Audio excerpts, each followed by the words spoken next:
I'm Michelle. And I'm Beth. And this is Folkloric, a bi-weekly podcast that will take a look at all the things in this world that make humans feel insignificant and scared. Or virile and fertile, depending on the culture. We will talk about the stories, the magic, and the cryptids. Oh my. And discuss their significance in culture and society. Each episode will focus on one subject. Though tangents should be expected. And we will learn about the history and the lore behind those subjects. And maybe have some silly fun along the way. So tune in every other Sunday and find us wherever you listen to podcasts.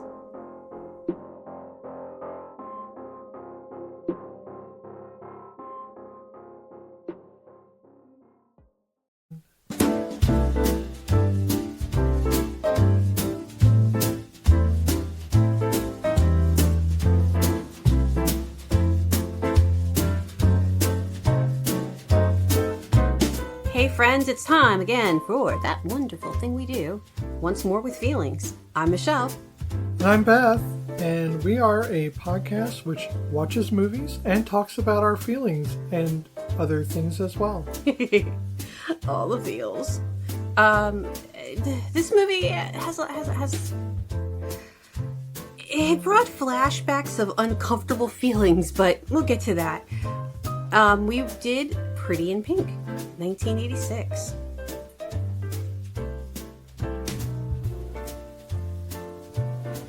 Yes, it's a 1986 American teen romantic comedy drama about love and social cliques in American high schools in the 1980s.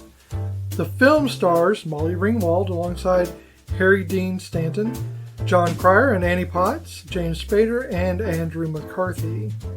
Well, it's one of the few cult classics that actually was successful its first round. Most cult classics crash and burn when they first are released.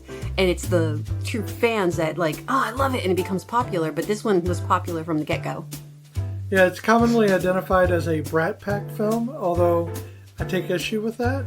There are a few people in there that are Brat Pack. Yes. Not all of them. Not all of them. Annie Potts is too old to be Or not several of them, actually. There's only like one. Yeah. I guess you could count James Spader. But Andrew McCarthy was in that realm. Yeah. The film follows high school senior Andy Walsh and her relationships with her love interest, Lane McDonough, and her best friend, Philip F. Ducky Dale. Honestly, I don't like saying that. No, but she does call him Philip at one point. And her father. So that is the wiki abbreviated. I did not want to do the whole thing. We have two special guests with us. Blue Regard the Chunky is once again in the studio, as well as Edwina Alice Poe. This little monkey here has to stay with me all times because she's still a bottle baby. And, yes, and Blue Regard Cheese. the Chunky, aka Baby Cheese, is he's a stalker. Yep. Cat boy. He is the man of many names. So if you hear noise, that's what that is. This movie, yeah, so I was saying before, I actually, this was my first time watching it all the way through. Because it was never a movie I wanted to watch all the way through. And I had reasons. So you've never actually seen the movie? Not all the way through. Like, I've seen parts of it, yes. And no, this was my first time sitting through it. I did not know that. I made a point of not telling you that because I figured it'd be more interesting to bring it up on the podcast of why. Oh, okay. I know this takes place in the 80s, and I went to high school in the 90s, but it was the early 90s. I went to a very rich high school, and I was one of the poor kids in that rich high school. This movie, it smacks of the delineation between the poor and the rich kids. It is what I experienced to a certain degree. It was a lot of the biases, the way people treated each other. In my high school, if I got invited to a party because I went with one of my friends who happened to live on the cusp, she pretended to be one of the rich kids, but was so not a rich kid in her at all. But she could pass because she dressed that way. She managed to pull it off. And she would bring me with her to these parties. And much like Molly Ringwald, I felt I would get angry. I felt out of it. The comments, the snide remarks, I didn't fit in. So I stopped going anywhere. And needless to say, I am no longer friends with her. Yeah, that's part of why I had not seen this movie. And watching it brought a lot of that back. A lot of my memories and anger towards my high school years. Well, if you'd watched it earlier, you would have had a precursor to your high school years. Probably. I would have been too You would young. have been like, oh, no, I see what's going to happen. I I'm prepared didn't now. know. I brought a baseball bat wrapped in barbed wire. Well, see, in 86, I was still oblivious. And 88, because let's see, 86, I was 12. So I wasn't thinking about what high school was going to be like. And then when I got to high school, I wouldn't have, this movie would have been like, oh gosh, that's a horrible experience. I'm not the pores. I mean, I am the pores, but I'm not the pores. And then in high school, it would have just made me angry. It really would have been, because I would have been like, you motherfuckers. Because I didn't have she was a lot braver than I was. She stood up for herself and said shit. And I didn't. I was the introverted, shy kid. I didn't say things to stand up for myself. Did I go out of my way to try to fit in? Fuck no. But I also knew that I stood out. You know, when you're poor and you can't buy the expensive clothes, you embrace your poorness by dressing weird. So the question about how did you feel when you first saw this movie is going to be not anything from you. I was apprehensive. Isn't that this the first time yes, you've seen I was apprehensive. Oh, okay. It's the first and last time you've seen this movie. Yes. The first time I saw this movie was when it came out. Mm-hmm. And it was certainly kind of an eye-opener. It's as far as like Ducky was the icon. Uh-huh. I know they say the film is iconic, but honestly, Ducky's the man. For me, it's Ducky is the icon in that iconic film. I have issues with Ducky, but Sure. I also love Ducky. Bleh, I can't get to say it. Ducky is he's not a perfect archetype. No. He is flawed. He has his issues. He's a kid. Sure. But also he is a product of the generation. Mm-hmm. He's also a product of the like anti-societal part of that generation. And, you know, edgy. With that you're going to get, I don't know, a lot of rehashing of things, and we'll go over that. Yeah. As you said, this film it reeks of social class and identity. Those are the things that are overarching even above romanticism. Oh, definitely. So we're talking about the type of movie that kind of ignores the conventions of the love story, which is, for John Hughes, kind of weird. Yeah. I'm not saying he's breaking any barriers here with this. And this was screenwritten by John Hughes, and it was directed by Howard Deutsch. So those two people made this film possible. Mm-hmm. And I have issues with some of John Hughes' films. Well, yeah.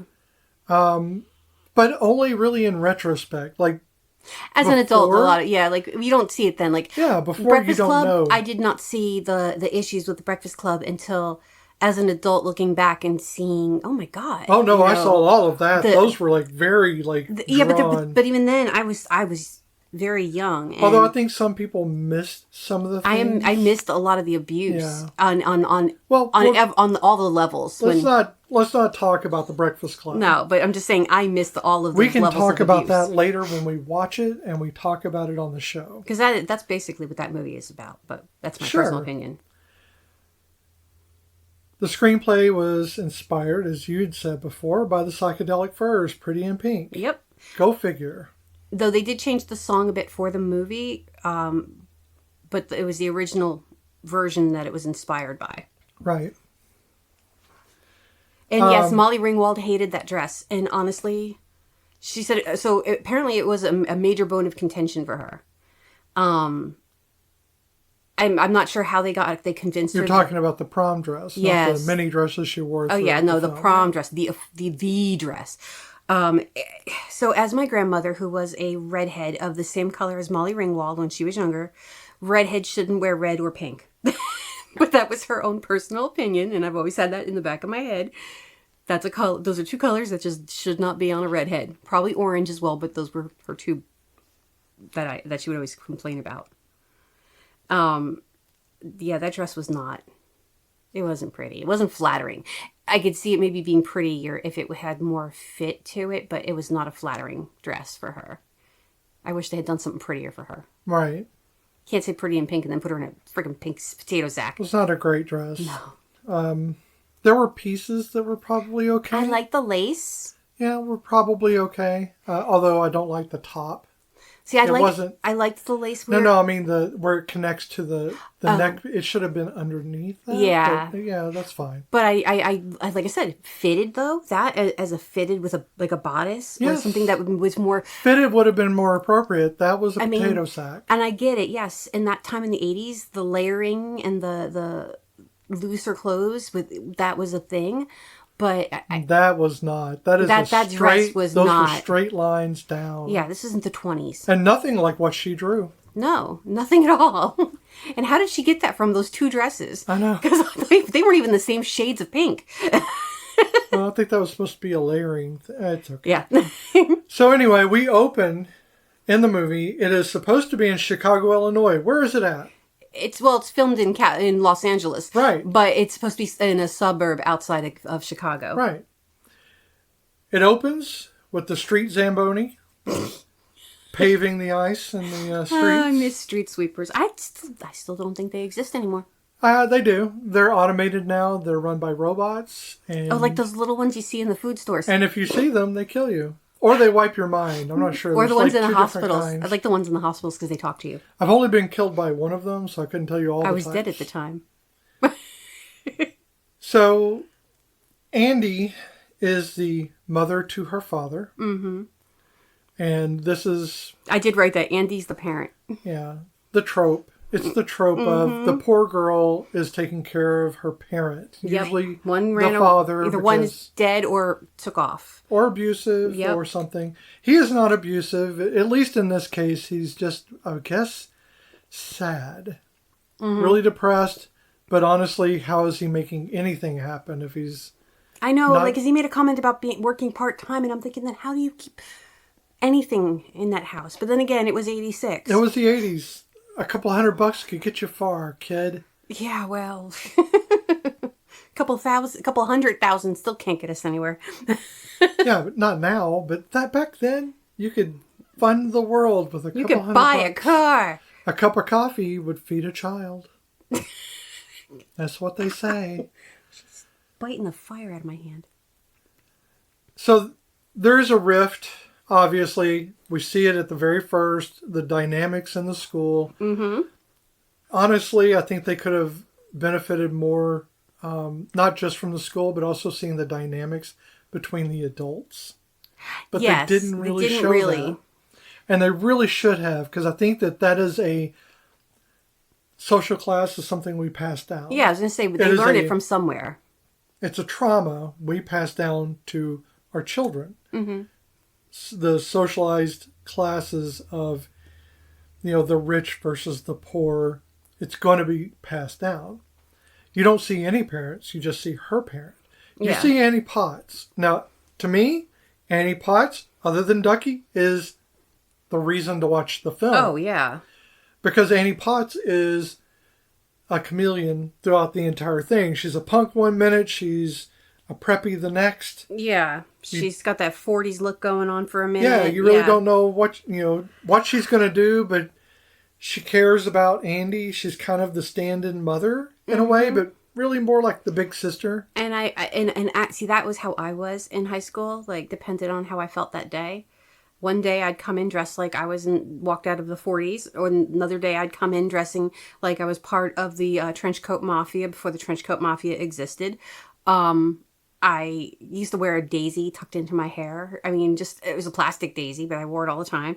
Then I discovered spandex and contact lenses, and then all bets were off on that one too. So I mean, it really, I appreciated that character because even though she was not one of the kids in the school, that was something I related to. I was always changing. Yeah, but here's the thing, is that Annie's character is the honeypot. Mm-hmm. She is a mislead because if you pay attention to what's happening in the film, she adapts to whoever she's dating. Yeah, she has no personality. But that was it. I didn't have a personality. I adapted. I became who other people wanted me to be. Because again, I didn't know. It's the introvert, shy child. Right. So I'm just saying. Yeah. You have to pay attention to these characters because the archetypes are not direct in a lot of cases. Yeah. Ducky is not direct. No. You think he's one thing, he's really actually something else. Mm-hmm. There are nuances in these characters I don't think were necessarily intended by the writer, by John Hughes. But I think the actors made them their own and kind of maybe pushed their own personalities into them. Oh, yeah. And I I pointed it out to you. Harry Dean Stanton in 1986 looks like what David Tennant is going to look like in maybe 15 years. Right. So how I felt, since I never actually said, upon first seeing the film, Mm-hmm. Was annoyed. I was very annoyed at the fact that she wasn't allowed to really have a personality. Mm-hmm. Annie was just withdrawn. Yeah. That's the way she was. Yeah. Being depressed is great, but you get no sense of Annie from anything that's happening. No. You don't know where you know that she's wanting to be a designer. But that's it. That's like a standard trope for many movies. And she takes a lot of shit from her classmates. But you don't get a sense of what she likes, what kind of music she likes, who she is. This is that thing of like, remember when on the very first broadcast we did, mm-hmm. which was... almost a year ago. Yeah, it was about a year ago. And we talked about how the character in the film... Oh, in Son-in-Law, yeah. Yeah, went to college, but you didn't know why. Yeah. We don't know why Annie is doing anything. Oh, yeah. Why are they picking on her other than the fact that the only precursor to those girls starting shit with her in that class was her clothing. There was which, no... by the way, isn't ratty clothing. No, there was nice... It's styled. Again, I was the poors. I wore ratty clothing. That shit was nice. It was nice clothes. It was styled. Mm-hmm. It was better than the clothes they were wearing, which maybe came from JCPenney's. Maybe you could say that was the reason why or something. Sorry, Macy's. But I think that Annie when I saw this, what I thought was, I don't understand why she is the lead. Yeah. Now, I understand why Molly Ringwald is the lead. I do not understand why Andy is the lead. And the only thing I think is they couldn't make Ducky the lead. No, because... They just couldn't figure out how to make that happen. I'm a little mad that John Cryer was not first choice for Ducky. That it was written for Anthony Michael Hall. Sure. Because I can't picture Anthony Michael Hall doing it. Probably not. No. And he didn't want to do it because of Breakfast Club. And then he did come back for 16 Candles, but for Breakfast Club, he didn't want to be typecast as the nerdy kid. But he ended up playing the nerdy kid in 2 out of 3. He was quite typecast by that time. Yeah. So my thing is I was trying to negotiate my own identity. Mm-hmm. Social class wasn't really that important to me because I don't care about people's social classes. So whatever they have, the idea they have in their head about their social class doesn't really affect me at all because I just ignore it and do what I want. Yeah. That is not because I have some better sense of propriety or I have a better sense of myself or whatever. It's just because autism, I don't think about it. It's not something I'm ever going to figure out how to deal with. People who feel they're in authority that are not as smart as me, I cannot maintain respect for. And it's the same thing with peer groups. I don't care how rich you are. If you have no ability, Yeah. you're useless to me. I didn't know that there was even such, I mean, granted, bullying happened all my life, but it was never based on socioeconomic as far as I had known. And when I went to high school and I saw this disparity between the kids who did come in with the high-end cars and the designer clothes, because of course that was the part of that generation of designer clothing being still all the shit. And knowing that I was never going to have that. And I still thought maybe they would not treat people that way. Like that was just a movie thing that you saw on TV. I think it's a privilege thing more than anything else. Yeah. It's a way for the kids to feel like they have control. So they'll exert their privilege upon kids who do not have privilege, and that gives them some sense of place.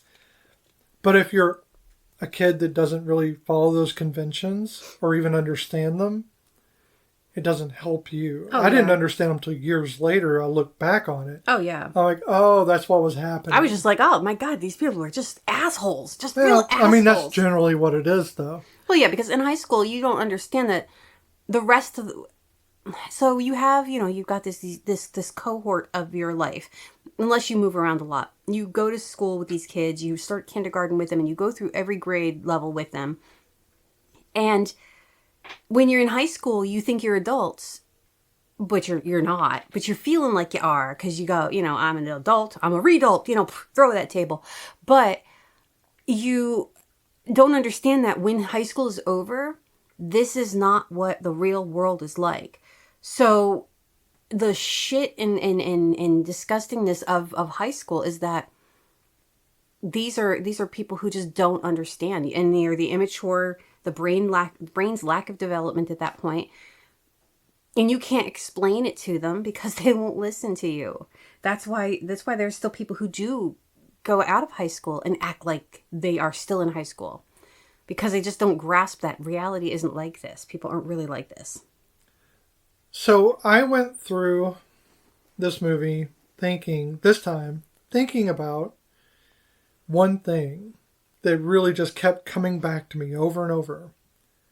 How the fuck did we find each other in the 80s?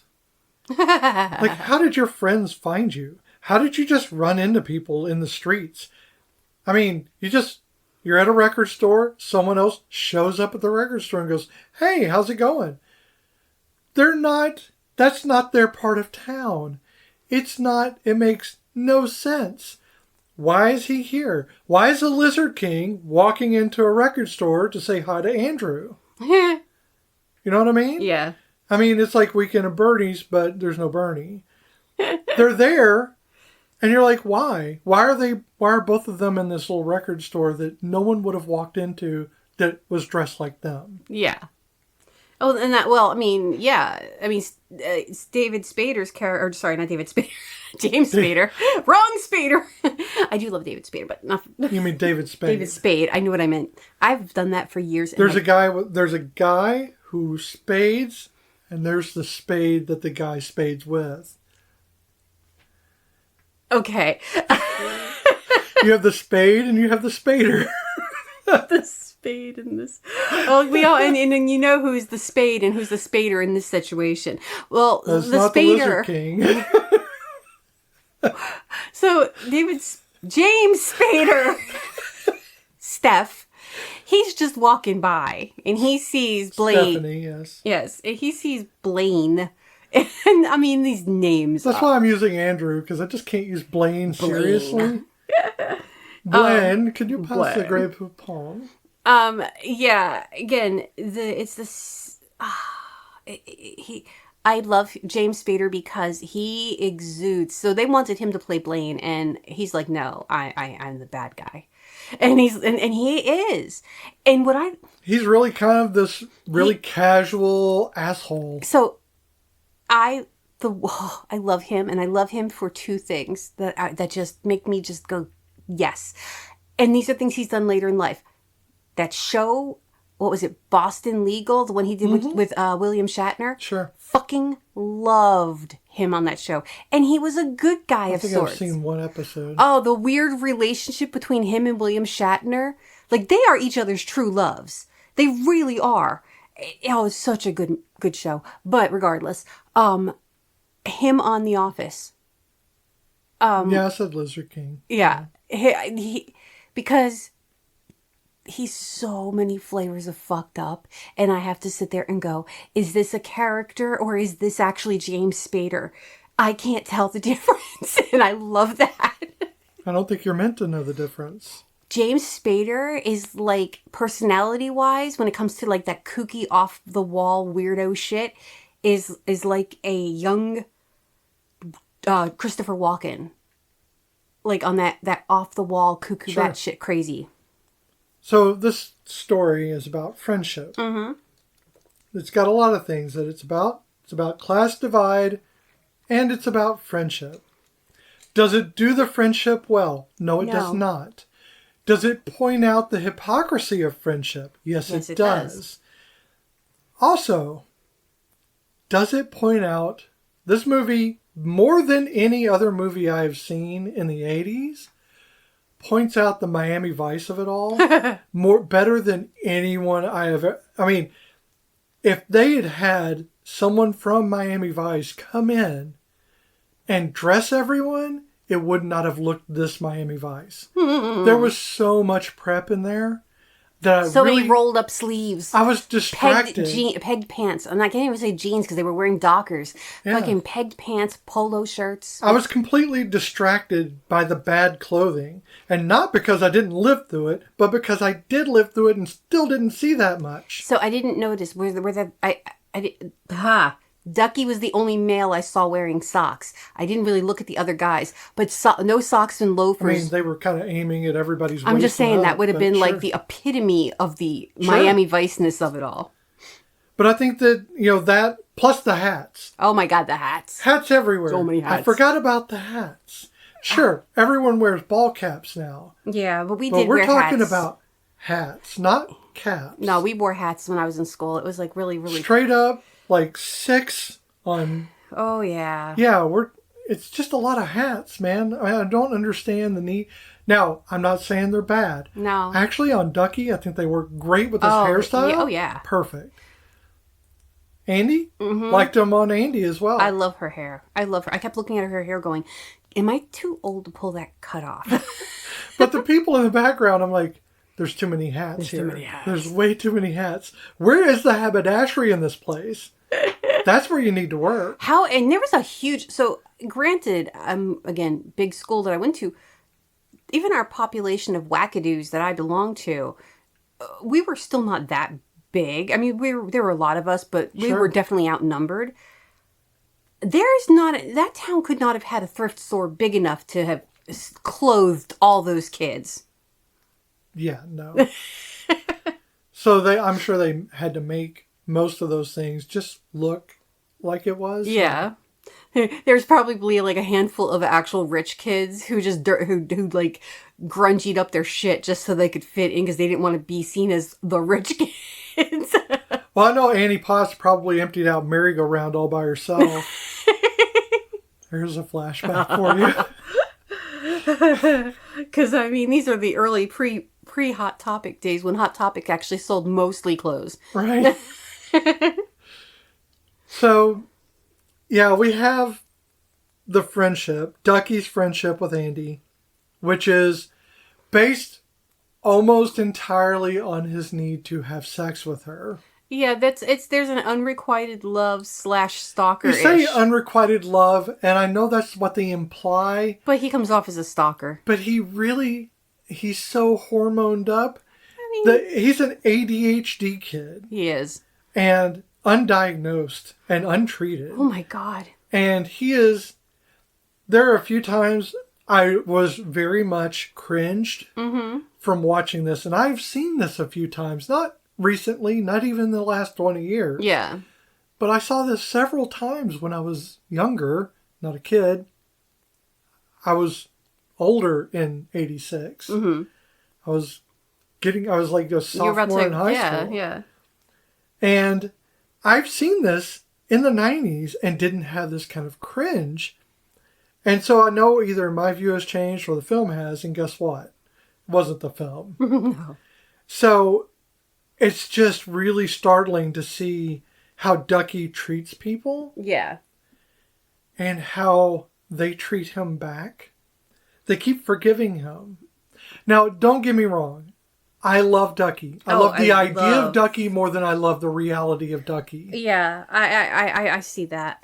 Ducky, and I put this in my notes too, he was the guy who I wished I could have hung out with and I probably would have crushed on. Okay, I'll say this. I love Ducky less than I love John Cryer. I love John Cryer much more because that's the reason why I love Ducky. I love John Cryer as Maxwell Hauser, not as the adult him in Hiding Out, but as the teenage version of him, even though it's still an adult version, pretending to be a teenage version. We won't get into that right now. Oh my God. Let's not talk about that film. We have to talk about it. I know. I literally, thing. I wrote down, I only wrote down 2 movies, but I had to write down my 2 favorite movies, one from John Cryer and one from Molly Ringwald, because Hiding Out, hands down, my favorite. Absolutely. Mine too. But also the most problematic. Oh, definitely. But we'll go over that later. Didn't John Cryer do a movie where he was a rich kid whose family was like really disappointed in him and he had to like prove, or they left him alone, or I don't know what. I have this like memory of I think you're thinking of Tommy Boy. I don't know what the fuck I'm thinking of, honest to God. So what's your favorite Molly Ringwald movie? Breakfast Club. For keeps. Yeah, it's Breakfast Club. That's my heart. Breakfast Club is my all-out teenage heart. It is everything to me. I think it's because for me, it's For Keeps. And once again, I must come off as like sounding like such a sad child sometimes. But as a kid, being that I thought I was not going to do anything with my life other than have children and, be a mom, I like that movie because she got to have a baby. But I also appreciated the hardship of it. It was not... she was a teenage mom and she was kicked out of her house. And then, they're trying to do this on their own. And the ups and the downs. That to me is just a really good movie. Absolutely. Well, this is a coming-of-age film. Yes. Not quite the responsible coming-of-age as having a child. But this one is about figuring out your place, not just within society, but within your peer groups. Yeah. And I guess the prom is kind of the test. That's their test in this movie of whether or not you have the stones to be your own person. Because the premise is that Blaine, Andrew McCarthy... By the way, Andrew McCarthy had to wear a wig for this entire movie. I thought it was only for the end of the movie. No, it was this entire movie. He wore it on his crotch. He was trying to keep his balls warm. It's very weird. I don't know why he did that, but he did it. No, he had to wear a wig in the movie. Yes. And you don't really notice it that much. Everyone has floppy hair, so I guess it's easy to get by. Yeah, he had shaved it for another movie. For a play. Yeah, for a play. And I think he had lost weight. Yeah. Yes, he was kind of emaciated looking compared to the rest of the movie. He was adorable. Don't get me wrong. Yeah. And again, But also milquetoast. He and Andy actually were made for each other. I know. In the way that Blaine and Andy have no... And I hate to say this because I love Molly Ringwald. Mm-hmm. I think she's a brilliant actress. I think she does a great job. I like Andrew, too. I like a lot of things he did outside of Bernie's. But. Yeah. I like Bernie's. I'm not a big Weekend at Bernie's fan. Although I have to say, when they get into the third or fourth films, mm-hmm. It really builds up potential. Oh my God. Anyway, So I think that those two were made for each other in the way that they are as bland as possible. Mm-hmm. However, I have issue with Ducky hooking up with Christy Swanson. Not because she's not adorable, but because he would never hang out with her in real life. Those are two diametrically opposed people. Yes. But I think that Ducky was never meant to be with Andy, No. and that is fine. I was worried when I first saw this film that Ducky and Annie, well, Iona, were going to get together. Oh yeah, that would have been way weird. That would have been weird. I thought it was funny that they gave him like the superpower of his kiss. I know. So she could be like stunned by it, which was kind of funny. But also Annie is an adult and they are children. Mm-hmm. And that whole dynamic back then was very sweet. Right now seems very cringy. Yeah.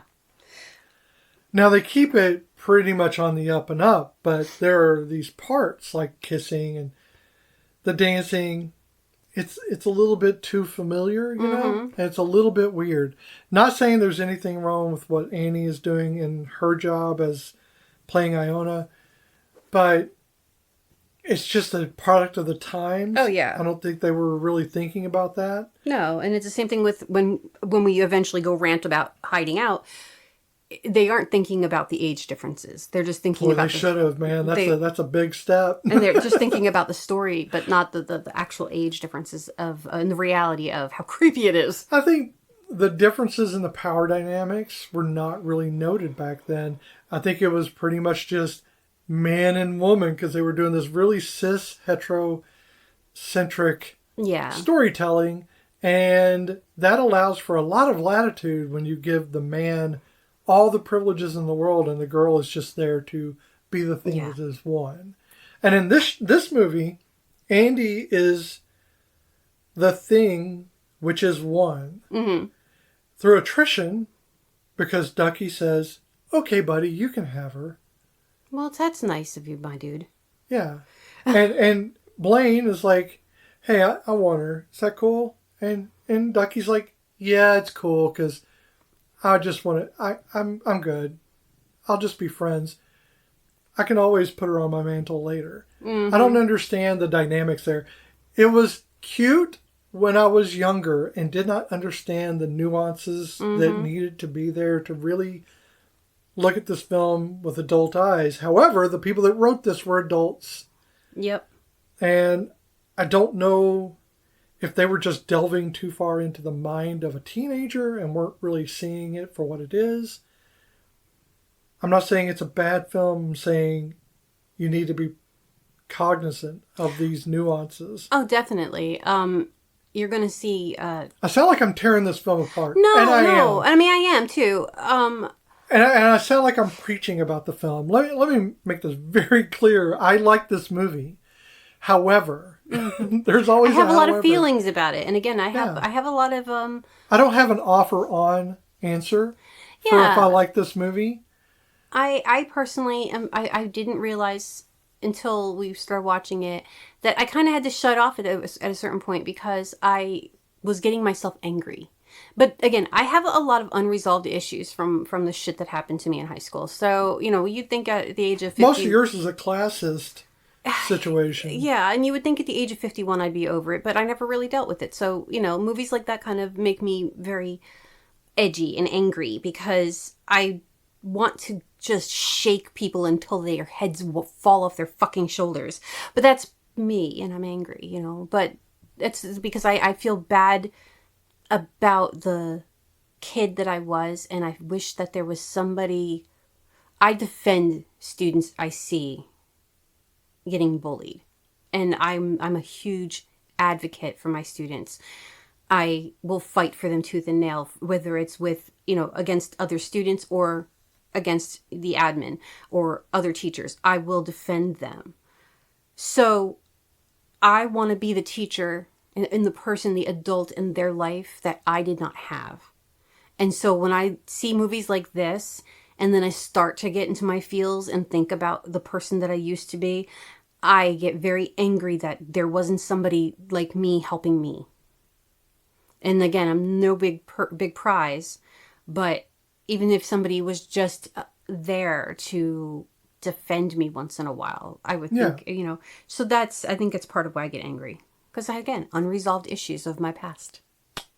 Well, I mean, that's what we all have, those things. Oh, I have a lot. This is a sore spot for you. Yeah. So with Andy, Oh my God. she is that quiet, like she's that, I will suffer quietly and keep my dignity kind of situation until it gets too much and then she loses her shit. Yeah. Which is fine. It's the one time you get some real, like, emotion from her. Oh, yeah. It's almost like she's mirroring her father. Mm-hmm. Yeah, especially like when she gets upset about him driving her home. Right. She gets very, very upset about that. And you're seeing true emotion because she's getting teary-eyed because he wasn't getting what she was saying. And she was trying to not say, I don't want you to see where I live. She wanted to say it without saying it. Right. And he was just not grasping it. Well, and he couldn't. He didn't have any idea. Because he didn't have that background. Well, he's privileged. Yeah. He doesn't have any idea. That's what privilege is. It allows you to not have to experience something. So, yeah. He was never going to be able to understand her pain in that. Oh, no. I'm not saying she doesn't have pain and her character does not have pain and have a role in this relationship. Mm-hmm. What I'm saying is she's so busy trying to be dignified and to not let things get to her that she comes off as so stoic that no one thinks they're actually hurting her, so they try harder to hurt her. Oh, yes. There's a story, I always come back to this, is the guillotine. The reason why guillotines were ended in France, why they stopped using them as widely, is because when they were being killed, when the aristocracy and others, including like justicars and stuff like that, arbitrators, and tax collectors, when they were being beheaded, one right after the other, they were all going stoically to the guillotine. Yes. So it became an event to see them beheaded because no one saw them as human. Yes. And then one woman, and I cannot remember her name, and I know it's in history books, so someone will know their names. You can just look it up. Oh, yes, I do know this one. She freaked the fuck out. She freaked the fuck out. She cried. She begged. She became human to them, and it was not sport anymore. So in this case, she is not seen as human by her classmates who keep trying to find new ways to make her life miserable. Yeah. Now, granted, it's a very surface level kind of thing where you only see them do it like twice to kind of move the film forward to give you the essence of her being picked on. Yeah. Most of the time, she's just by herself. Yeah. Why is that? I have no idea, because she seems like a very affable person, and you would think there'd be plenty of people hanging around her. Not even Ducky is out there when Andrew walks up. Yeah. Yeah, no, I get that as well. But what you were saying though about seeing, not seeing them as human, we get that a lot even now of how people are not seen as human, so it's so easy to hurt them. It's so easy to take away what they have because so many people. It's easier to convince yourself that people are lesser than you for various reasons, and we have a lot of that right now. Yeah, we have supremacy, we have privilege, and people don't like hearing those things. No, but it's because they think that, well, if I have privilege, then you're saying where's my privilege? Yeah, you're saying that, I think I'm better than you and I don't. But that's not what privilege is. Privilege is a verifiable thing. Yeah. It is a thing that you have that someone else does not. Using your privilege well means using that privilege to help those below you. Exactly. The people who in society are not as privileged as you should be helped with that privilege. If you're doing that, then it's a good thing you have that privilege. Oh, yeah. Until you help everyone attain the same level so that there is no privilege, I mean, that's the best way to go about it. Oh, yeah. There's nothing wrong with having privilege if you're using it to help others. I agree. Or at least, I don't think so. Anyway, in Andy's case, Blaine is looking for her. He keeps coming after her. Now, it's important to note that the Lizard King did hit on Andy at the very start of this Yes. whole film. After the street Zamboni, after all of that, the father-daughter taking care of thing, Yeah. we have the Lizard King wants to hit on Andy, and Andy shoots him down abruptly. Yes. So much so that I think it takes some flop out of his hair. I know. A couple of the pieces dwindled. I'd also like to point out that Ducky beats the crap out of him with a slap fight. It's true. So the Lizard King can continue thinking he's very cool, and he is, but Ducky beat him up with a slappy fight. It was quite a girly fight. Honestly, I wanted some slap bracelets at that point. That would have been funny. I don't know if those were around in 86. I've seen girls fight harder than those boys were fighting in that movie. Don't! I have a pretty face! Don't it! Not in the Moneymaker. So we have Ducky. His emotional journey is mostly trying to have sex. I mean... Not in the Porky's revenge kind of thing. No. But in the really horny kid who just can't seem to understand that having a relationship first leads to sex, not the Yeah. other way around. Right. The sex isn't going to bring you the relationship. That's a ridiculous And notion. I do think he does care for Andy. I just Sure. think that he doesn't understand what those feelings actually mean. I don't think she even understands it either. Because, like, when her dad is like, are you in love with him? About Blaine. And she's like, yeah, I think so. It's like, okay, you've known him for 2 days. You know? How what? Okay, I get that. They're high schoolers. But still, no. But yeah, Ducky has known her for years. I can get that he thinks he loves her. But he's also in lust with her. And he's also a bit of a stalker and a bit of a creeper. And he also needs to emotionally mature. But he's also funny as shit and a really cool dresser. Right. And this is the one piece of this movie that gives me goosebumps every time. It's his dance. That fucking dance. No, it's the try a little tenderness. Mm-hmm. It was like this impromptu style. Yeah, kind I mean, of they did it scene. multiple times. But Yeah, but it was to get like- the right one, yeah. I was like, when I first saw this film, I was mesmerized by that kind of. I was like, Freedom, like just No, it was like- inhibition and and you can say freedom and inhibition; those two things are true. mm-hmm. But to me, I was like, that is such emotional courage. And I thought that when I was a kid. Mm-hmm. I was like, I don't have that emotional courage, but that's not true.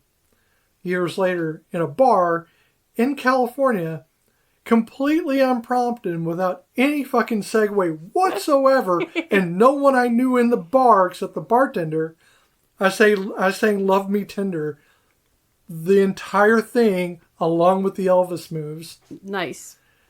Because I am stupid. I used to carry. And everybody thought it was fucking fantastic, but they were day drinkers, so keep that in mind. I used to go to a bar with a friend of mine, and Jewel was my go-to. I would do Jewel songs. So, there you have it. Well, it came on the Yeah. thing, that's why I sang it. But anyway, it is fantastic. That whole lip sync dance thing that he does, I was like, John, what the hell, man? You're so good at being emotionally courageous. Oh, yeah. And again, and he needed more parts that delved into that more than anything else. Oh. He had great comedy. Oh, yeah. I mean, his conversation with Andrew Dice Clay was... I think that's funny. Yeah, bring it. And Andrew Dice Clay is like As a being like the nostalgic, wise man at that moment. You know? It's a nostalgic Sledgehammer. Oh shit! I was like, Yeah, holy shit! I forgot he existed. I know. What was it? Ford Fairlane? Was that Yes, his movie? that was his movie, Fucking Ford hell. Fairlane. Oh my god! How many? And I'm See ashamed to now, say I enjoyed it. and when I was in high school, Did it not have Dottie in it? it might have had Dottie in it, but when I was in high school, that's what we did. It was we would recite lines from Andrew Dice Clay because that was We the did too. shit. We did too. It was horrifying. It was horrifying. Looking back on it, I'm like, oh my god, that's terrifying. That and the Jerky Boys. Oh my god, we were lame. We had memes that we had our memes lived on cassette tapes that we listened to over and over again. So Ducky's poignancy comes when you see him sitting on a mattress in his room. Oh yeah. And it is just a mattress in his room, and there's little to nothing else in there. Mm-hmm. He is obviously living in not great conditions. Yeah. And you don't have any sense of who his parents are at all. Or why. Yeah. Which is almost purposeful. Oh yeah. Because do they exist? Do they exist? Probably. But do they exist to him in context of his social awareness? Probably not. No. And you understand then why he is so desperate to be in love. Not just the horniness, which is what he leads with, which is what he knows. Well, yeah, he's looking for touch. He's looking for comfort. Family. For that, just that contact with somebody, and he thinks that it's Andy. As someone who has lived on a mattress in a room, I can relate to that. Oh yeah. You know, as a kid or as a broken veteran who came back from war, you know, the tropiest fucking thing I could think of being, I guess. I know what that's like. Yeah. To not have any hope. Yeah. And you get that from Ducky when he's sitting there and he's trying to get past his anger at Andy. Yeah. He's really trying to get past his anger or his idea of Andy. Mm-hmm. Because he should have always been treating her as a friend instead of an object that he's trying to win. Yeah. And I think the real hero of that movie isn't when he hands her off, which is ridiculous. Yeah. But when he shows up. When he comes up on the stairs and Andy's alone. Mm-hmm. And she's thinking about turning around. I'm crying now. She's thinking about turning around because she wanted to go there. She wanted to prove that she could do it. Yeah. She wanted to have the emotional courage to show up to this prom, even though Blaine had said he's taking someone else. Yeah. Because his friends peer pressured him into it. Yeah. The Lizard King and Queen Bitch. Mm-hmm. And she's standing in this hallway just devastated because she doesn't know that she can do it. Mm-hmm. And she's about to turn around. And Ducky shows up. He's dressed up and he comes like a knight. Mm-hmm. You know, he walks up at the top of the stairs and you're like, holy crap, Ducky did it. You know, Ducky's like, but this wasn't the thing that you think it's going to be. It's not going to be Ducky and Andy. But it is Ducky. It's Ducky coming to terms with his own shit. Oh, yeah. Even if Andy doesn't. Even if Andy goes with Blaine and they have a perfectly lovely life. Or they have a very vanilla whatever the hell. Mm-hmm. Or she goes on to make everything of herself. This isn't really her journey anymore. Yeah. This is Ducky's journey. So, my senior prom, I had about 4 months prior broke up with a very long-term boyfriend. And so I didn't have a date. And my friend who lived on that cusp of both societies, her friend, her boyfriend's friend, said he would take me to the prom. So he was going to buy we have bids. So it was like a ticket, but it was called a prom bid. Right. It was the ticket. It was $110. I remember that. $110. And he said he was going to pay for it, and then I was going to help pay for half of it. Because again, we weren't dating, so we were going Dutch. and Deutsch. And so it was all good. It was all good until I had a dress and everything. He found out we couldn't get a seat in the limo with my friend and her boyfriend. Little did I know that he had a crush on her. And so I'm not going to the prom. I'm not going to the prom. And I said, okay, fine. It's 2 weeks before the prom. He's like, I'll sell you the prom bid. And I said, well, I don't have the money right now. I have $5. And then I can give you the money as I get it. And he was like, okay. So I gave him the $5 and I said, fuck you. And I never paid him back because you don't drop me on 2 weeks before the goddamn prom. Yeah, damn straight. Bitch. I ended up going with one of her other friends.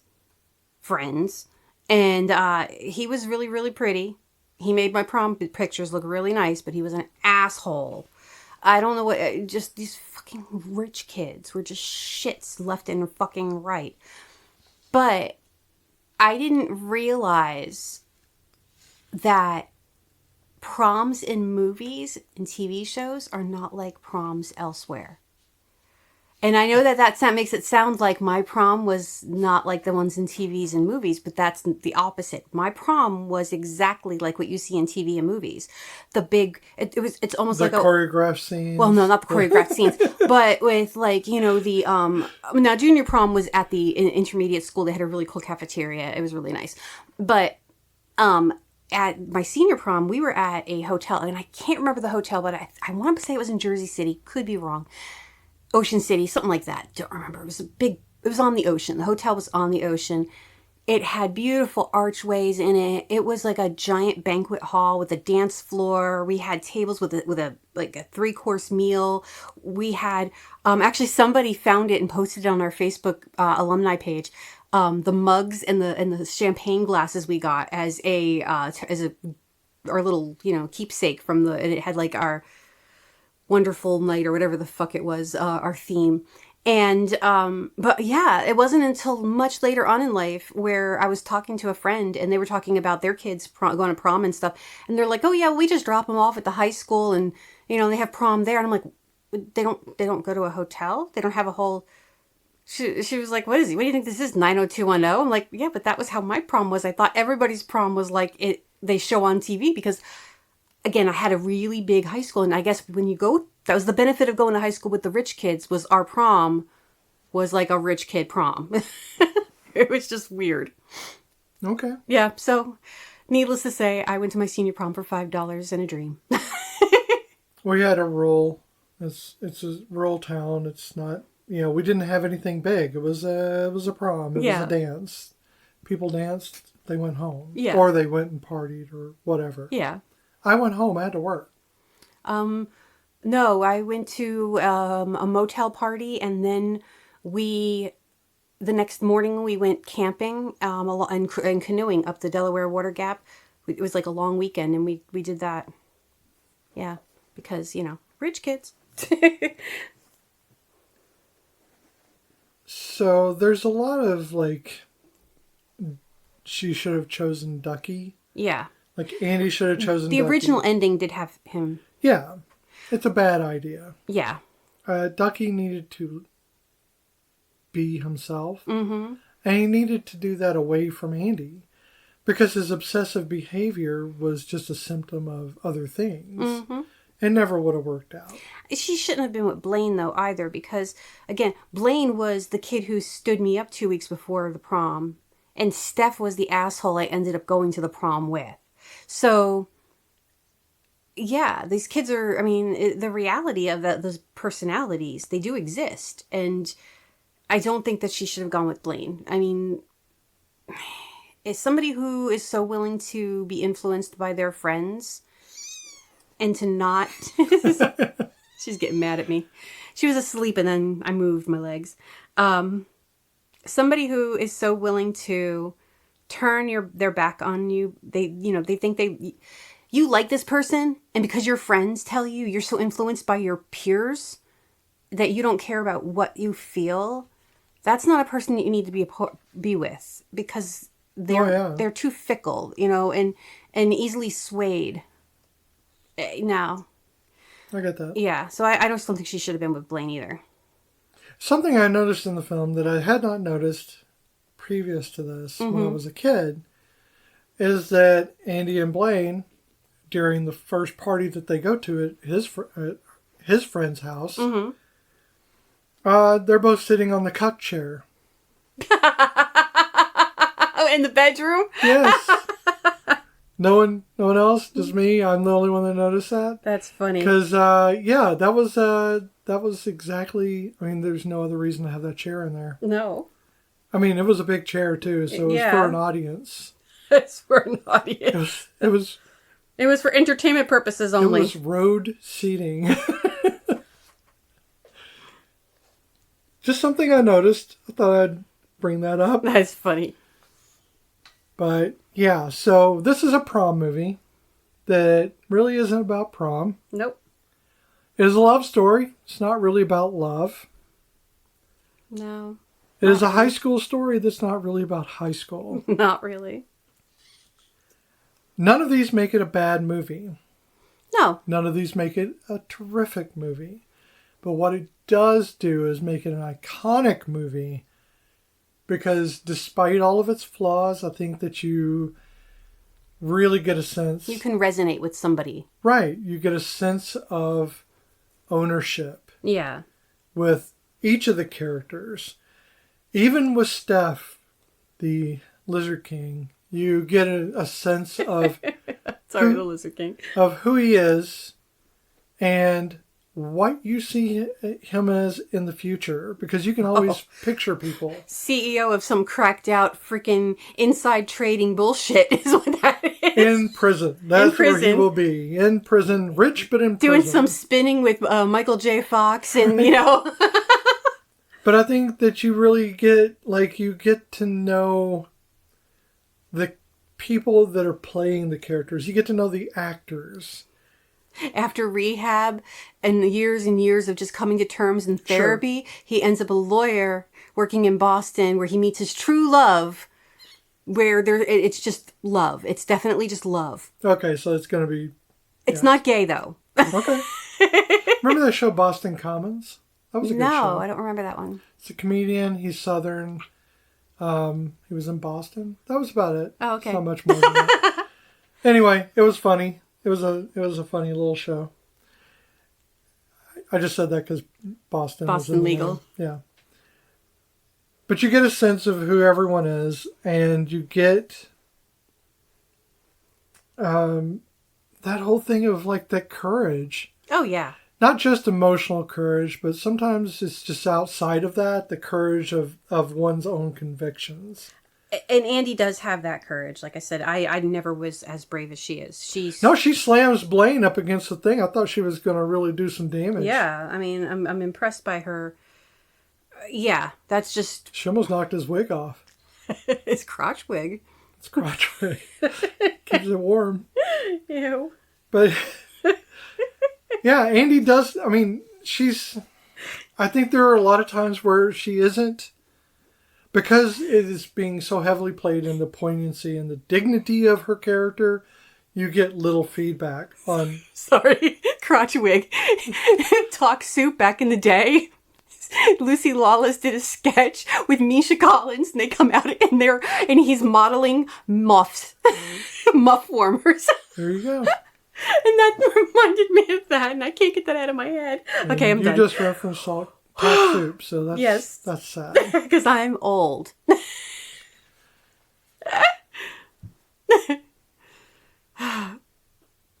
So, needless to say, I don't hate this movie either. I just, again, I have yet to, I need therapy.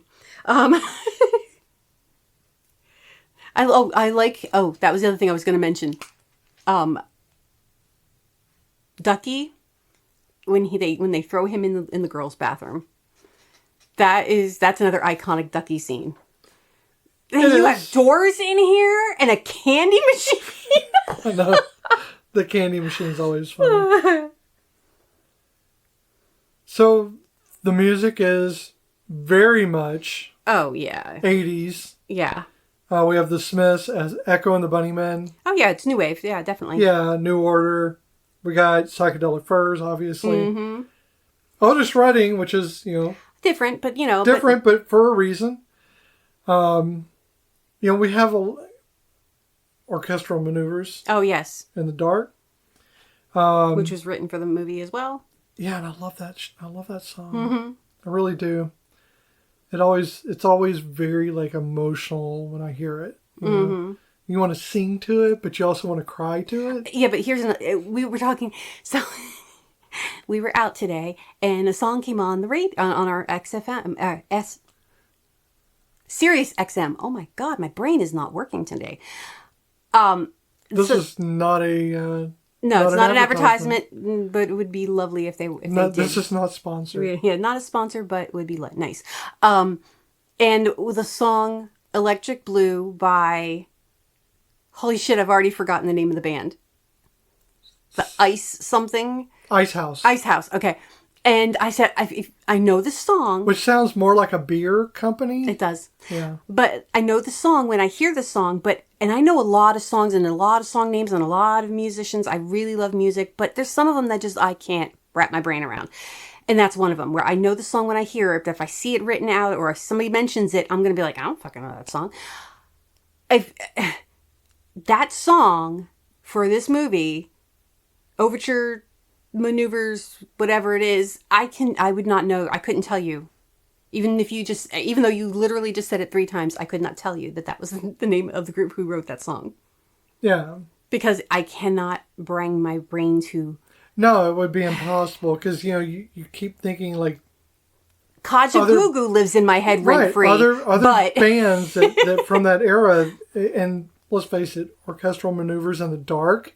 Yeah, what the fuck was that? I mean, that's a fucking mouthful. Were you trying to do Electric Light Orchestra, but you just really got it backwards? Yeah, OMD, I guess is what you're going to have to say. Yeah, and it's funny because in one of the articles, because I know that song is in a movie, and I just can't find it, and apparently I'm not the only other person who's thought that, but in the articles I was looking at, they say the name, and then the rest of the times it was OMD.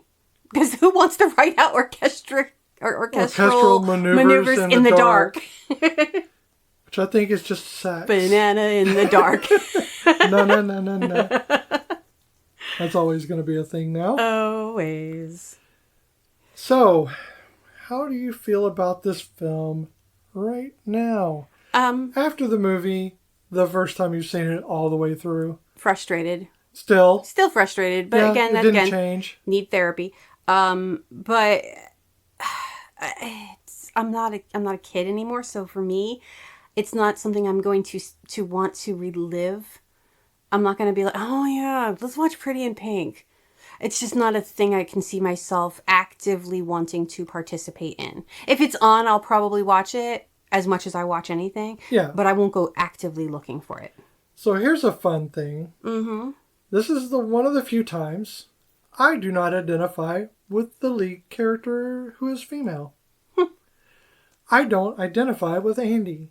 No. I identify with Iona. Okay. Always have. She was dynamic. Mm-hmm. She was always changing. And for me, she was just like the thing that Andy should be aiming for. Yes. And we'll see, and that was the point when I was doing my research. That was what the point was. She was supposed to be her female mentor. She was supposed to be who Andy was going to want to emulate. As a kid, I didn't really understand that Iona is actually changing herself for other people. Yes. Didn't understand that. No. What I saw her as was and I guess this is how perspective changes things for you.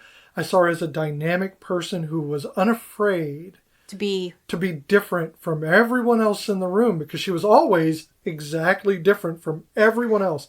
All the preppies, all the nerds, all the geeks, oh, yeah. all the neo-maxis and dweebies. I've had that in my head too. I know. Yeah, I don't know. I'm always going to go to that little speech and yeah. So, but I see that I can see myself relating to her as well. Unfortunately, I have always said, even though I've never sat through this whole movie until now, I've always said I had a version of Ducky that lives in the back of my head cracking jokes. That's who lives in... that is the immaturity in the back of my head is Ducky. While I visualized Iona as, me as Iona, in reality, in practice, I portrayed Ducky in school. Mm-hmm. That's who I was. Even before Ducky was Ducky, I was Ducky. Yeah. I was always the good friend because I had so many identity issues anyway. Yeah. Still trying to come to terms how I was supposed to deal with all of that. I didn't have a platform like the cis people did. Mm-hmm. They had a platform of what the relationship stood for, how they would define it, everything else. I didn't have any of that. Yeah. So I'm using... my autistic ass is using everything I see in TV shows and films. For, like, my first 3 quote-unquote girlfriends were based off of Who's the Boss. I was using Who's the Boss as the basis of how I acted in our relationship, which is why they didn't last. But Tony's not a bad role model. No, but he's not a good role model. He's not. Because there is no boss. That's the trick is there isn't a boss. Okay, Ahmed. I'm just saying that I based a lot of, what I did on other things that I saw. And Ducky was like the amalgam of that. Ducky was like the iconic... They just gathered together everything they saw from the early 80s and put it into one person. Yeah. And that was this incredibly... diverse, like, I don't know, ADHD, crazy cyclone of a kid. Yep.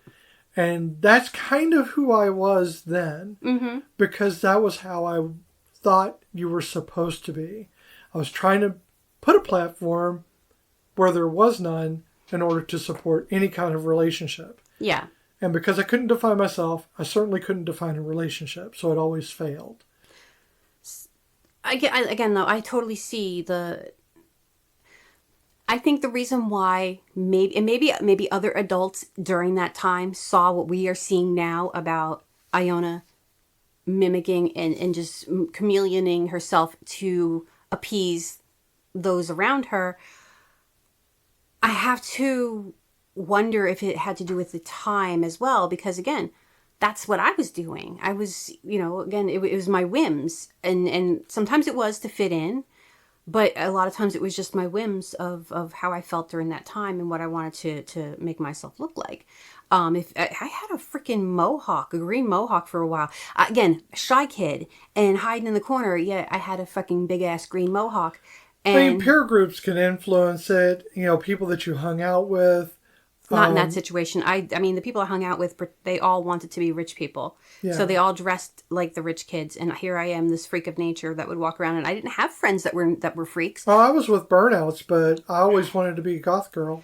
I wanted to be a part of the new wave kids and the freaks and the nerd, and I didn't fit in with them either. But I tried, so I was the new kid. I was always the fucking new kid, even though I'd been with all these kids since 6th grade. I was still considered the new kid. So yeah, it. I kind of sounds like you were Andy. Yeah, kind of, but not. But again.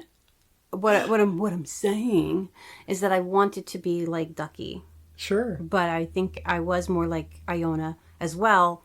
But I think it had to do with the time period of why maybe the adults during that time period, they saw what we're seeing now as adults about her chameleon behaviors. Sure. She kind of like Ann Perkins changes for every boyfriend. Sure.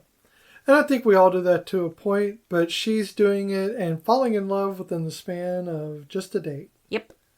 So, there you go. Yeah. So, let's see if this film, Pretty in Pink, will pass the Castellini test. I think it will, though. I'm holding my cards back. There have to be at least 2 named women characters with at least 5 lines of dialogue each. Iona and Andy. This is true. Also, I would accept Jenna. And Benny. All right. Those characters must have a conversation, not necessarily with the other woman, either not about their partner or with their partner, future or current, and not about their relationship. This is where it's going to get hard. Andy was bitching about not studying and not taking school seriously to Ducky. Andy talking to her father about their mother. Yep. About jobs. And not just about her mother, but about his well-being and him being depressed. Yes. So, I guess it does pass that. Yes. Damn it. I had a good one there. At least one of the women has to be integral to the plot, meaning that if she were written out of the film, it could not reach the same ending. Andy. You think they wouldn't have had a prom without Andy? Well, they would have had a prom, but they wouldn't have been a movie. Who would have been the pink and the pretty? I think Ducky could pull it off. I think he could. Especially Not that dress. dress. Well, yeah, he would make that dress styling because he would put that boa around the waist. Oh yeah, we'll see. And it's all I can hear is Michelle Visage going, hog waist, cinch it. Oh my god. Oh my god, I've watched too much RuPaul. Yes, I know it's amazing. I know it's crazy. It doesn't sound like it should be true. This is 1986. But Pretty in Pink somehow passes the Castellini test. Yeah. I mean, Andy does have autonomy. She does. She's got a lot of autonomy. Iona has autonomy. Mm-hmm. So, I mean, she owns her own shop.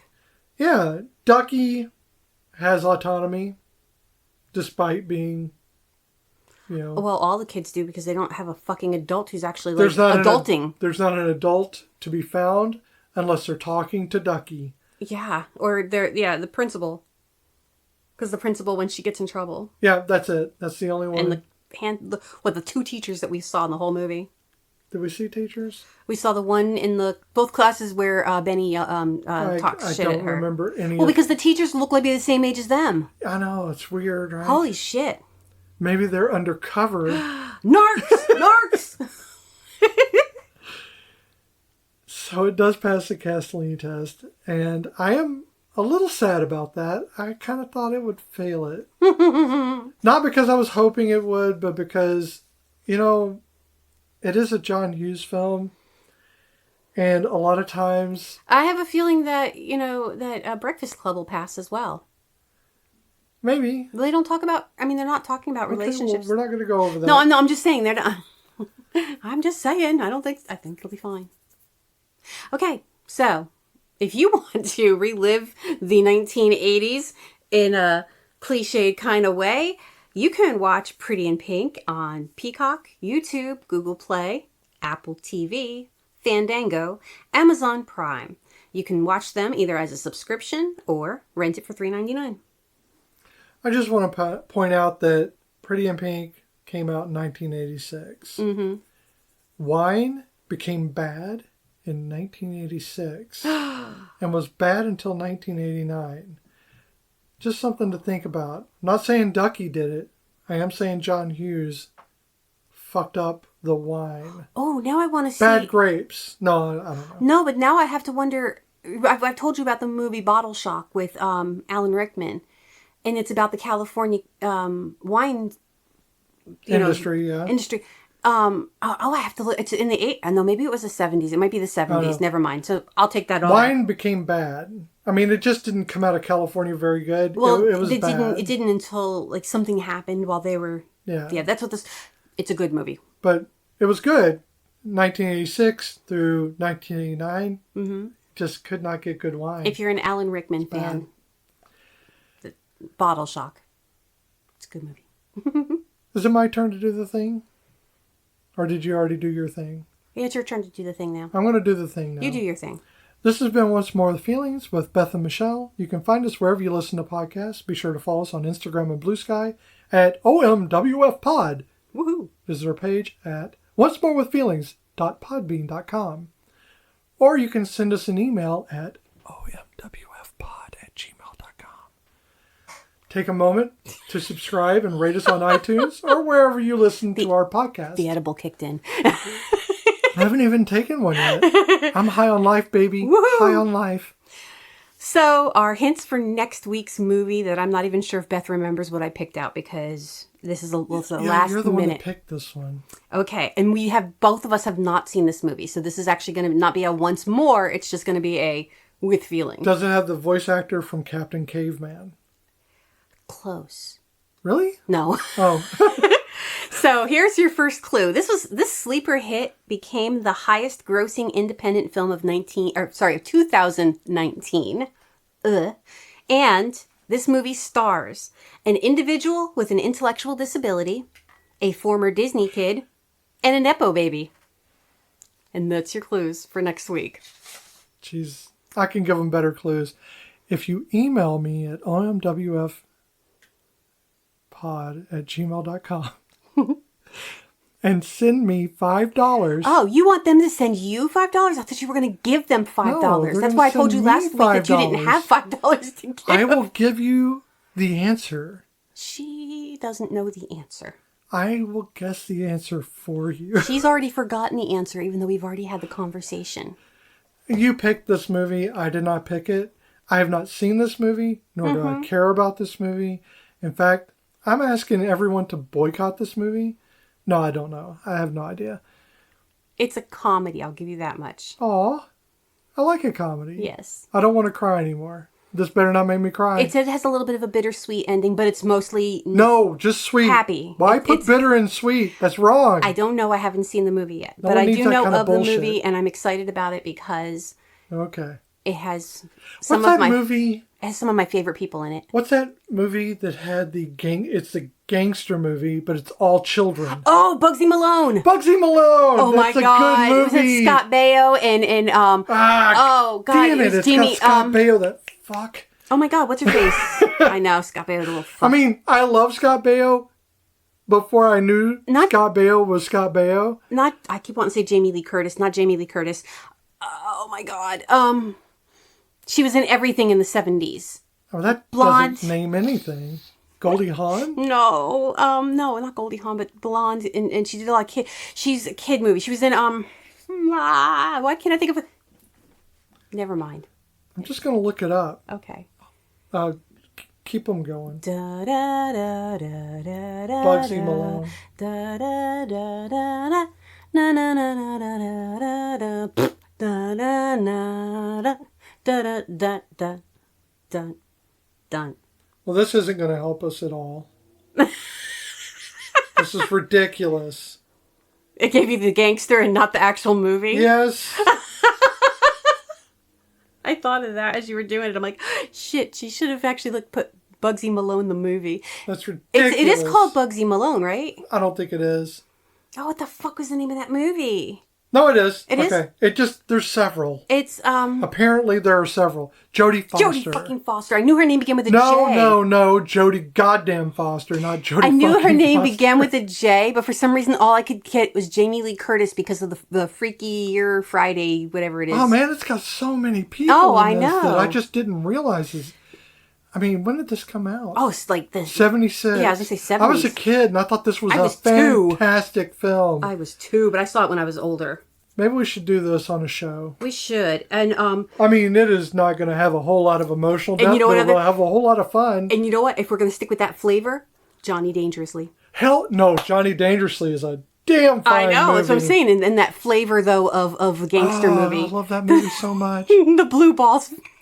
That's nostalgia 101 right Oh, there. we need to add those 2 movies to our list. Michael fucking Keaton is one of the I love him so one of the best much. non-actors in the world.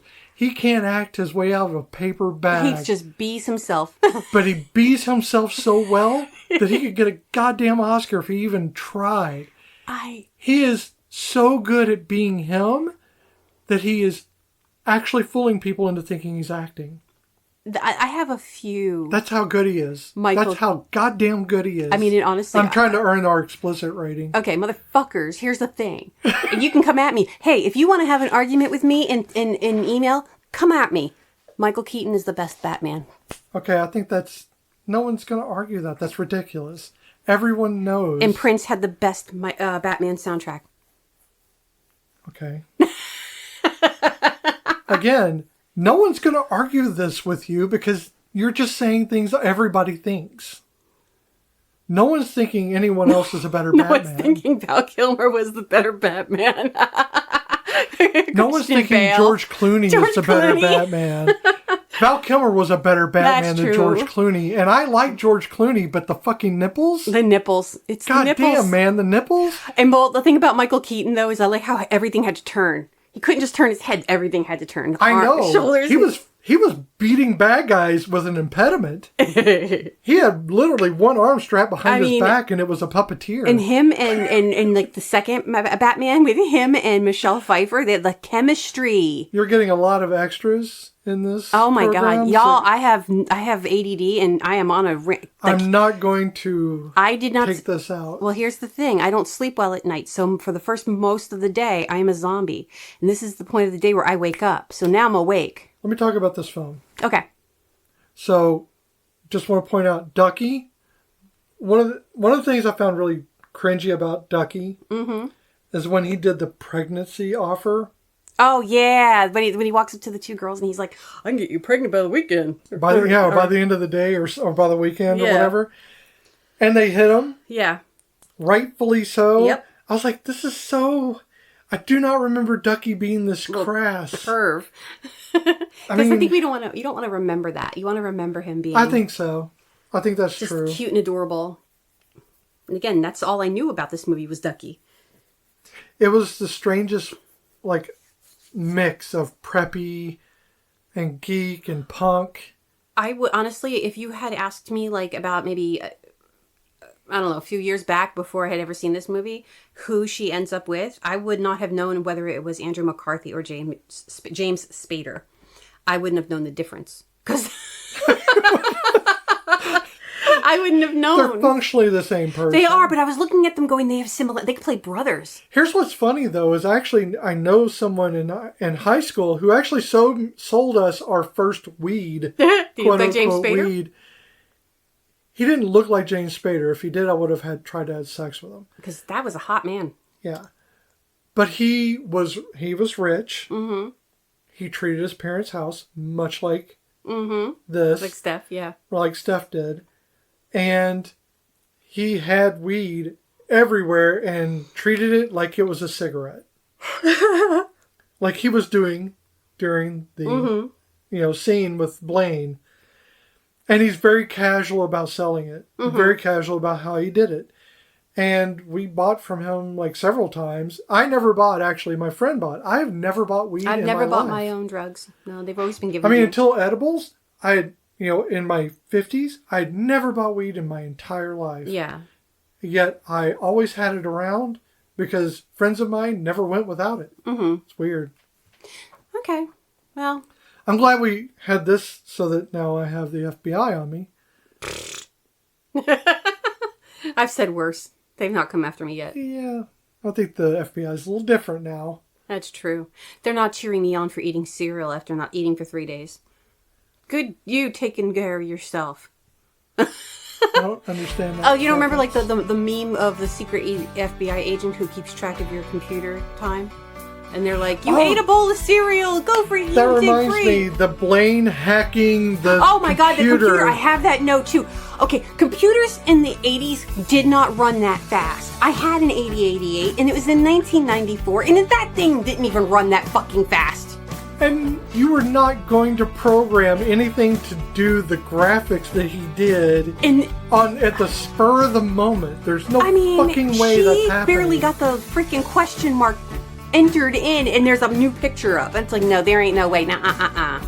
So, yeah, the hacking is bullshit. First of all, he's not geeky like that. No way he did that. And I'm sorry, that would have been an ASCII and that would have been horrifyingly bitty. And no, again, we had an 8088 with a green screen. We called it the snot machine. It was... and that was in 94. So, yeah, that was another thing in the movie. Yes. On that note... Street Zamboni. Why don't we have candy machines in our bathrooms? I mean, I can put one in our bathroom, I guess. It would be weird. Is that what you're wanting? Yes, I want a candy machine in our bathroom. The dogs are crying. I think that's weird place to our put note to get our asses off of this and go and walk the dogs. You know you're talking like that just because I'm going out with Blaine. Blaine? His name is Blaine? Oh, that's a major appliance. That's not a name.